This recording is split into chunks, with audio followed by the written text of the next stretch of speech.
Good morning, I am Hannah Castillo. In media, farmers have been represented as people who are carefree and gentle. These qualities also apply to real-life farmers, but popular culture seems to exclude the hard work and labor these people have to go through. Farmers have to use their raw strength and muscles at the crack of dawn in order to provide crops and produce for their families and consumers. Now, all of this labor can be alleviated if modern technology was incorporated into rural farms. More specifically, rural farms in China. Chinese farmers do have enough money and resources to support themselves as it is now, but their profits could be increased if they use aspects of the constantly evolving technology mass farmers use in urban regions of the world. The research question shown here that will be answered today is how can incorporating modern farming technology into rural farms positively affect low-income farmers in China? And through research, the thesis shown here is incorporating modern farming technology into rural farms can positively affect low-income farmers in China by saving resources while making use of what already exists, helping measure what farmers can by hand, and increasing productivity of small farms. First, modern farming tech can utilize what rural towns in China already have, saving resources and time. This photo here that I'm pointing to on the left of the screen shows primary school pupils in Banmu village, which is in the Yunnan province of China, which is shown here in the southwest area of China. They are a small village, yet they have access to computers and 4G internet services. And according to a paper published in November 2018 by workers at the Ministry of Agricultural and Rural Affairs in Beijing, China, they say that as of December 2017, broadband has reached more than 96% of villages and over 90% of poor villages. 35.4% of the total rural population are internet users, and 25.1% of villages have built e-commerce distribution sites. Since these both show how much technology is already used in rural villages, there should only be a small learning curve for low-income farmers who want to use the modern technology of today's world. Now, the word IoT has been said multiple times, but what does that really mean? Well, IoT is an abbreviation for the Internet of Things, physical objects with the ability to communicate with other devices using the internet. This man shown here on this slide is Matt Evans. He is the head of IoT tech at a company called Tech UK. This quote here is from the stimulus source titled "What is the Internet of Things" by Matt Burgess, and in it, Evans says that IoT offers us opportunity to be more efficient in how we do things, saving us time, money, and often emissions in the process. Being efficient and saving resources gives farmers more time to themselves, and they can either use this time as personal time to help them feel more relaxed and get more rest, or they can use that time to decide how to utilize IoT tech in a way that benefits their farms. Next, IoT measures what farmers can't by hand. This photo here on this slide depicts a drip irrigated farm in Lodwar, Kenya, from a review written by workers at the Massachusetts Institute of Technology called "A Review and Practice and Implementation of the Internet of Things for Smallholder Agriculture."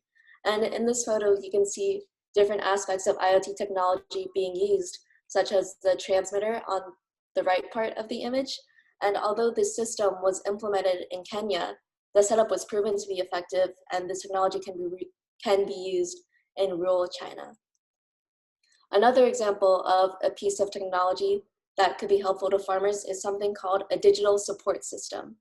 It's not a physical object, but it is a piece of technology that, according to the same review mentioned earlier, it can utilize crop information provided by growers in combination with weather data, effectively alert growers when to apply fungicide to their potatoes, resulting in the effective medication of late blight disease and more efficient fungicide, saving farmers up to $500 per acre cultivated. These two examples of IoT technology use fewer resources than rural farms, where everything is done by hand, and the data that is collected can be studied by farmers to figure out how to maximize efficiency. Finally, IoT tech increases productivity in general, and this can be proven through an article written by Roy Sumik, a business and technology specialist at TechWire Asia. This slide shows a general overview of what specifically happened in the study, which here. It took place in 2019 in the Shunyi district in Beijing, where a greenhouse producer, a local equipment producer, and China Mobile all worked together in the second column to see 5 winter greenhouses that were growing strawberries that were set up with IoT technology to collect data such as light intensity, temperature, and humidity.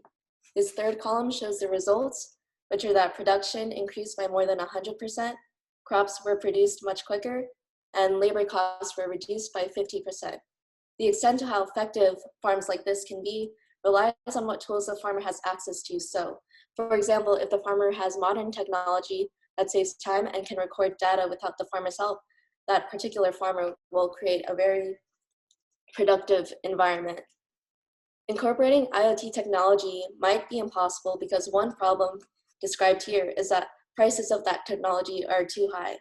And down here is a quote from a journal titled Discrete Dynamics in Nature and Society, where authors Feng Wu and Junhai Ma say that most agricultural sensors, agricultural wireless sensor networks, and other agricultural IoT equipment rely on imports. Prices are high, and farmers cannot afford them.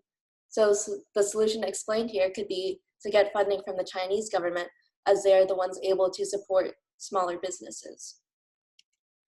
Once again, these 3 reasons to incorporate IoT tech into rural farms in China, which are that it saves resources and time, measures what farmers can't by hand, and increases productivity, all outweigh the possible issue of not having enough funding for the technology. These are the sources I used in this presentation. Thank you for listening, and I will answer any questions that may happen. All right, I do have 2 questions for you. First up, was there evidence that you used that you didn't, evidence that you gathered that you didn't use, and then why didn't you use it? Well, when I was researching, I found an article about pig breeding in China. And although pig breeding is a really large industry, especially in Chinese agriculture and in Asia in general, I decided not to use it because the source was, first off, it was really long, and it gave a history on pig breeding rather than the technology that was used with it. Okay. And if you did have more time to work on this, what additional research would you have conducted? If I had more time, I would research more into the solution that I said, which was to get funding from the Chinese government. And I would explain how specifically farmers would try to convince the government how to give them money rather than giving it to another cause or organization that seems more important to them.